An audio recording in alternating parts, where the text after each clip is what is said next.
ದೇವರು ಇದ್ದಾನೆಯೇ? ಇದು ಇಂದಿನ ಯುವಕರು ಕೇಳುವ ಅತಿದೊಡ್ಡ ಪ್ರಶ್ನೆಗಳಲ್ಲೊಂದು. ಕೆಲವರಿಗೆ ಇದು ಅಂಧ ವಿಶ್ವಾಸದ ವಿಷಯ, ಇನ್ನು ಕೆಲವರಿಗೆ ಇದು ಆಳವಾದ ಸಂಶಯದ ಮೂಲ. ಆದರೆ ಒಬ್ಬ ಯುವ ಅಶಾಂತ ಹುಡುಕುವವನಾದ ನರೇಂದ್ರನಾಥ್ ಇಂದು ನಾವು ಸ್ವಾಮಿ ವಿವೇಕಾನಂದ ಎಂದು ಕರೆಯುವ ವ್ಯಕ್ತಿಗೆ ಕೇವಲ ನಂಬುವುದು ಸಾಕಾಗಲಿಲ್ಲ. ಅವರಿಗೆ ಒಂದು ಪುಸ್ತಕ ಬೇಕಿರಲಿಲ್ಲ, ಅವರಿಗೆ ಒಂದು ಉಪನ್ಯಾಸ ಬೇಕಿರಲಿಲ್ಲ, ಅವರಿಗೆ ಬೇಕಿದ್ದದ್ದು ಸತ್ಯ. Hinduism for the modern mind ಎಂಬ ನಮ್ಮ ಸರಣಿಯ ಎಪಿಸೋಡ್ 1ಕ್ಕೆ ಸ್ವಾಗತ. ಇಂದು ನಾವು ಅನ್ವೇಷಿಸುವುದು ಸ್ವಾಮಿ ವಿವೇಕಾನಂದರು ಉಪನಿಷತ್ತಿನ ಪ್ರಾಚೀನ ಜ್ಞಾನವನ್ನು ಹೇಗೆ ವಿಶ್ವಕ್ಕೆ ಸವಾಲಾಗಿ ಮಂಡಿಸಿದರು ಎಂಬುದು. ಅವರು ಹೇಳಿದ್ದು, ದೇವರನ್ನು ಕೇವಲ ನಂಬಬೇಡಿ, ದೇವರನ್ನು ಅನುಭವಿಸಿ. ಹಿಂದೂ ಧರ್ಮವು ದೇವರನ್ನು ಆಕಾಶದಲ್ಲಿ ಎಲ್ಲೋ ಕುಳಿತಿರುವ ಒಬ್ಬ ವೃದ್ಧನಂತೆ ವಿವರಿಸುವುದಿಲ್ಲ. ಬದಲಾಗಿ ಅದು ಹೇಳುತ್ತದೆ, ದೇವರು ಚೈತನ್ಯ, ಎಲ್ಲದರ ಹಿಂದೆ ಇರುವ ಅದೃಶ್ಯ ಬುದ್ಧಿ, ಗುರುತ್ವಾಕರ್ಷಣೆಯಿಂದ ನಿಮ್ಮ ಹೃದಯದ ತಾಳಕ್ಕೆ ನಕ್ಷತ್ರಗಳವರೆಗೆ. ಯುವ ವಿವೇಕಾನಂದರು ಇನ್ನೂ ನರೇಂದ್ರ ಆಗಿದ್ದಾಗ ಒಬ್ಬ ಗುರುದಿಂದ ಮತ್ತೊಬ್ಬ ಗುರು ಬಳಿಗೆ ಹೋಗಿ ಸರಳ ಪ್ರಶ್ನೆ ಕೇಳುತ್ತಿದ್ದರು. ನೀವು ದೇವರನ್ನು ನೋಡಿದ್ದೀರಾ? ಹೆಚ್ಚಿನ ಆಧ್ಯಾತ್ಮಿಕ ಗುರುಗಳು ಸಂಕೀರ್ಣ ಉತ್ತರಗಳನ್ನು ನೀಡಿದರು. ಆದರೆ ಒಬ್ಬ ವ್ಯಕ್ತಿ ವಿಭಿನ್ನವಾಗಿ ಉತ್ತರಿಸಿದರು. ಶ್ರೀರಾಮಕೃಷ್ಣ ಪರಮಹಂಸರು ಹೇಳಿದರು, ಹೌದು, ನಾನು ಅವರನ್ನು ನಿನ್ನನ್ನು ನೋಡುವುದಕ್ಕಿಂತಲೂ ಸ್ಪಷ್ಟವಾಗಿ ನೋಡುತ್ತೇನೆ. ಇದು ವಿವೇಕಾನಂದರನ್ನು ಬೆಚ್ಚಿಬೀಳುವಂತೆ ಮಾಡಿತು. ಆ ಕ್ಷಣದಲ್ಲಿ ಅವರು ಒಂದು ಆಳವಾದ ಸತ್ಯವನ್ನು ಅರಿತುಕೊಂಡರು. ದೇವರು ಒಂದು ಸಿದ್ಧಾಂತವಲ್ಲ, ದೇವರು ಒಂದು ಅನುಭವ. ಈ ಅರಿವು ಎಲ್ಲವನ್ನೂ ಬದಲಿಸಿತು. ವಿವೇಕಾನಂದರು ತಿಳಿದರು, ಧರ್ಮವು ಕೇವಲ ವಿಧಿವಿಧಾನಗಳ ಅಥವಾ ಮತಸಿದ್ಧಾಂತಗಳ ಸಮೂಹವಲ್ಲ, ಅದು ಆತ್ಮದ ವಿಜ್ಞಾನ. ಅವರು ಪ್ರಸಿದ್ಧವಾಗಿ ಘೋಷಿಸಿದರು, ದೇವರು ಇದ್ದರೆ ನಾವು ಅವರನ್ನು ನೋಡಬೇಕು, ಆತ್ಮ ಇದ್ದರೆ ನಾವು ಅದನ್ನು ಅನುಭವಿಸಬೇಕು, ಇಲ್ಲದಿದ್ದರೆ ನಂಬದಿರುವುದು ಉತ್ತಮ. ಕಪಟ ಭಕ್ತನಾಗಿರುವುದಕ್ಕಿಂತ ಸ್ಪಷ್ಟ ನಾಸ್ತಿಕನಾಗಿರುವುದು ಉತ್ತಮ. ನಿಜವಾದ ಹುಡುಕುವವನಿಗೆ ಇದು ಒಂದು ಕರೆಗೆ ಸಮಾನ. ದೇವರು ಒಂದು ಇತಿಹಾಸದ ವ್ಯಕ್ತಿಯಲ್ಲ, ದೇವರು ಈಗಲೇ ಅನುಭವಿಸಲು ಕಾಯುತ್ತಿರುವ ಸತ್ಯ. ಸ್ವಾಮೀಜಿ ಹೇಳಿದರು, ದೇವರು ಮೋಡಗಳ ಮೇಲೆ ಕುಳಿತಿರುವ ನಿಯಂತ್ರಣವಲ್ಲ, ಅವರು ಅಂತರ್ಯಾಮಿ, ನಮ್ಮೊಳಗೆ ವಾಸಿಸುವ ಒಳಗಿನ ನಿಯಂತ್ರಕ. ಇದನ್ನು ವಿವರಿಸಲು ವಿವೇಕಾನಂದರು ಒಂದು ಶಕ್ತಿಯುತ ಕಥೆಯನ್ನು ಹೇಳುತ್ತಿದ್ದರು. ಒಂದು ಸಿಂಹದ ಮರಿಯು ಒಮ್ಮೆ ಕುರಿಗಳ ನಡುವೆ ಬೆಳೆದಿತು. ಅದು ಅವುಗಳಂತೆ ಮೇಮೆಯೆಂದು ಕೂಗುತ್ತಿತ್ತು, ಅವುಗಳಂತೆ ಹುಲ್ಲು ತಿನ್ನುತ್ತಿತ್ತು. ಒಂದು ದಿನ ಒಂದು ವಯಸ್ಸಾದ ಸಿಂಹ ಆ ಮರಿಯನ್ನು ಸರೋವರದ ಬಳಿಗೆ ಎಳೆದುಕೊಂಡು ಹೋಗಿ ಅದರ ಪ್ರತಿಬಿಂಬವನ್ನು ತೋರಿಸಿತು. ಮೊದಲ ಬಾರಿಗೆ ಆ ಮರಿ ಅರಿತುಕೊಂಡಿತು, ಅದು ಕುರಿಯಲ್ಲ, ಅದು ಸಿಂಹ. ಮಾನವಕುಲಕ್ಕೆ ಸ್ವಾಮೀಜಿಯ ಸಂದೇಶವೂ ಇದೆ. ನೀವು ದೈವತ್ವದ ಸಿಂಹಗಳು. ನೀವು ನಿಮ್ಮನ್ನು ದುರ್ಬಲ, ಪಾಪಿಯಾದ ಕುರಿಗಳೆಂದು ಯಾಕೆ ಭಾವಿಸುತ್ತೀರಿ? ವೇದಗಳ ಭಾಷೆಯಲ್ಲಿ ನೀವು ಆಧ್ಯಾತ್ಮಿಕ ಅನುಭವ ಹೊಂದಿರುವ ದೇಹವಲ್ಲ, ನೀವು ಆತ್ಮ, ಅನಂತ, ಶಾಶ್ವತ, ದಿವ್ಯನೊಂದಿಗೆ ಏಕವಾಗಿರುವುದು. ಆದರೆ ದೇವರು ಎಲ್ಲೆಡೆ ಇದ್ದರೆ, ನಮ್ಮೊಳಗೆ ಇದ್ದರೆ, ನಾವು ಅವರನ್ನು ಏಕೆ ನೋಡಲಾರದು? ವಿವೇಕಾನಂದರು ಅದನ್ನು ಸುಂದರವಾಗಿ ವಿವರಿಸಿದರು. ನೀವು ವಿದ್ಯುತ್ತನ್ನು ನೋಡಲು ಸಾಧ್ಯವಿಲ್ಲ, ಆದರೆ ಅದು ಉಂಟುಮಾಡುವ ಬೆಳಕನ್ನು ನೋಡಬಹುದು. ನೀವು ಗುರುತ್ವಾಕರ್ಷಣೆಯನ್ನು ನೋಡಲು ಸಾಧ್ಯವಿಲ್ಲ, ಆದರೆ ಆಪಲ್ ಬಿದ್ದು ಬರುವುದನ್ನು ನೋಡಬಹುದು. ಅದೇ ರೀತಿಯಲ್ಲಿ ನಾವು ಅನುಭವಿಸುವ ಪ್ರತಿಯೊಂದರ ಹಿಂದೆ ಇರುವ ಅದೃಶ್ಯ ವಾಸ್ತವಿಕತೆ ದೇವರು. ಸ್ವಾಮೀಜಿ ಮತ್ತೊಂದು ಸರಳ ಉದಾಹರಣೆ ನೀಡಿದರು. ಧೂಳಿನಿಂದ ಮುಚ್ಚಿದ ಕನ್ನಡಿಯ ಉದಾಹರಣೆ. ನಮ್ಮ ಮನಸ್ಸುಗಳು ಕನ್ನಡಿಗಳಂತೆ, ಆದರೆ ಅನೇಕ ಜನ್ಮಗಳ ಆಸೆಗಳು, ಕೋಪ, ಅಹಂಕಾರ ಮತ್ತು ಅಜ್ಞಾನದಿಂದ ಅವುಗಳ ಮೇಲೆ ದಪ್ಪವಾದ ಧೂಳಿನ ಪದರ ಜಮವಾಗಿದೆ. ನಾವು ಆ ಕನ್ನಡಿಯಲ್ಲಿ ನೋಡಿದಾಗ ವಿಕೃತವಾದ ಪ್ರತಿಬಿಂಬ ಮಾತ್ರ ಕಾಣುತ್ತದೆ. ಅದೇ ನಾವು ಎಂದು ಭಾವಿಸುತ್ತೇವೆ. ಆದರೆ ದಿವ್ಯ ಸೂರ್ಯನು ಸದಾ ಪ್ರಕಾಶಿಸುತ್ತಲೇ ಇರುತ್ತಾನೆ. ನಾವು ದೇವರನ್ನು ಸೃಷ್ಟಿಸಬೇಕಾಗಿಲ್ಲ, ನಾವು ಕೇವಲ ಕನ್ನಡಿಯನ್ನು ಸ್ವಚ್ಛಗೊಳಿಸಬೇಕು. ಭಕ್ತಿ, ದೇವರ ಮೇಲಿನ ಪ್ರೀತಿ, ಕರ್ಮ, ನಿಸ್ವಾರ್ಥ ಸೇವೆ, ಜ್ಞಾನ, ಆತ್ಮಜ್ಞಾನ, ಈ ಮಾರ್ಗಗಳ ಮೂಲಕ ನಾವು ಆ ಧೂಳನ್ನು ತೊಳೆದು ಹಾಕುತ್ತೇವೆ.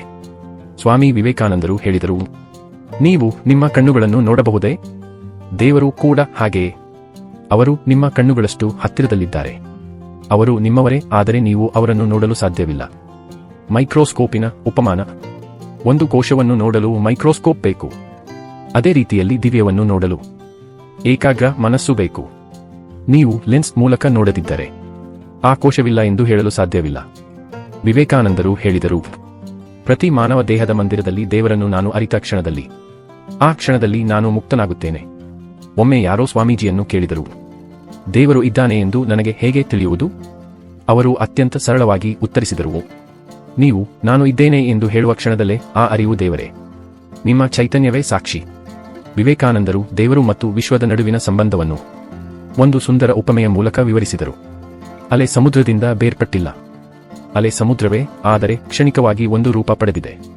ನೀವು ಮತ್ತು ನಾನು, ಎಲ್ಲ ಜೀವಿಗಳು, ಈ ವಿಶ್ವದಲ್ಲಿರುವ ಪ್ರತಿಯೊಂದು ದೇವರ ಅನಂತ ಸಮುದ್ರದಲ್ಲಿನ ಅಲೆಗಳಂತೆ. ಒಮ್ಮೆ ಆಳವಾದ ಧ್ಯಾನದ ಗಂಟೆಗಳ ನಂತರ ವಿವೇಕಾನಂದರು ಒಂದು ಅಸಾಧಾರಣ ಅನುಭವ ಪಡೆದರು. ಅವರಿಗೆ ಸಂಪೂರ್ಣ ಜಗತ್ತು ಬೆಳಕಿನಲ್ಲಿ ಕರಗಿದಂತೆ ಅನುಭವವಾಯಿತು. ನಂತರ ಅವರು ವಿವರಿಸಿದರು, ಪ್ರತಿ ಅಣುವಿನಲ್ಲಿ, ಪ್ರತಿಯೊಂದು ಉಸಿರಿನಲ್ಲಿ ದೇವರನ್ನು ಹೊರತುಪಡಿಸಿ ಇನ್ನೇನೂ ಕಾಣಲಿಲ್ಲ. ಆ ದಿನದಿಂದ ಅವರು ಘೋಷಿಸಿದರು, ನನಗೆ ದೇವರು ಜೀವಂತ ವಾಸ್ತವ ಮತ್ತು ನಿಮಗೂ ಅವರನ್ನು ತಿಳಿಯಲು ಸಾಧ್ಯ. 1893ರಲ್ಲಿ ಚಿಕಾಗೋದಲ್ಲಿ ನಡೆದ ವಿಶ್ವ ಧರ್ಮಗಳ ಸಂಸತ್ತಿನಲ್ಲಿ ವಿವೇಕಾನಂದರು ಈ ದೈವಿಕ ದೃಷ್ಟಿಯನ್ನು ವಿಶ್ವಕ್ಕೆ ಪರಿಚಯಿಸಿದರು. ಅವರು ಘೋಷಿಸಿದರು, ನೀನೇ ನಮ್ಮ ತಂದೆ, ನೀನೇ ನಮ್ಮ ತಾಯಿ, ನೀನೇ ನಮ್ಮ ಪ್ರಿಯ ಸ್ನೇಹಿತ.